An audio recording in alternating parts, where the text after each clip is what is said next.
Şeyh İzzettin El-Kassam, Siyonizme ve onun arkasındaki İngiliz emperyalizmine karşı Filistin halkına direniş ruhunu ilk aşılayan, Filistin'de cihat ateşini tutuşturan kişidir.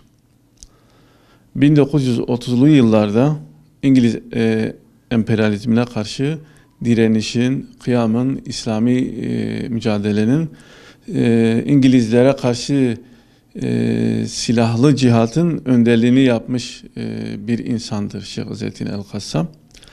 Sizin de bildiğiniz gibi Filistin toprakları Osmanlı'ya bağlıydı. Ancak Birinci Dünya Savaşı'ndan sonra İngilizler tarafından Filistin işgal edildi. Filistin'in işgalinden sonra Filistin'in Yahudileştirilmesi eylemi, hareketi başladı.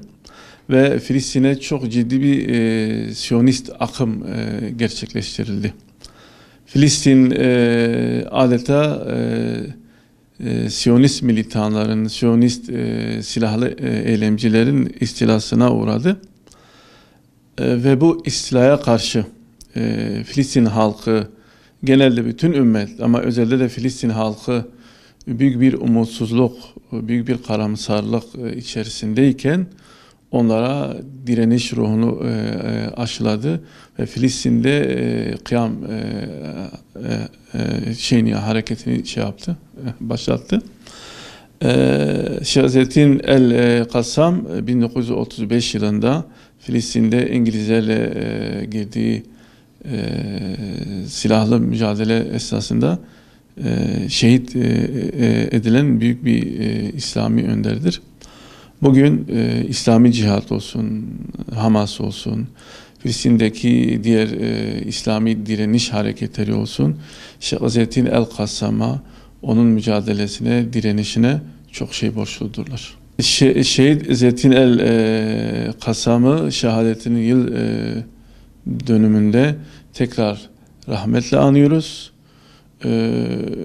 Özellikle Filistin, genelde de bütün İslam aleminde Şeyh İzzettin El-Kassam gibi, Ömer Muhtar gibi, Şeyh Şamil gibi direniş önderlerinin genç nesillere tanıtılmasını, genç nesillerin direniş önderlerini tanımasını istiyorum.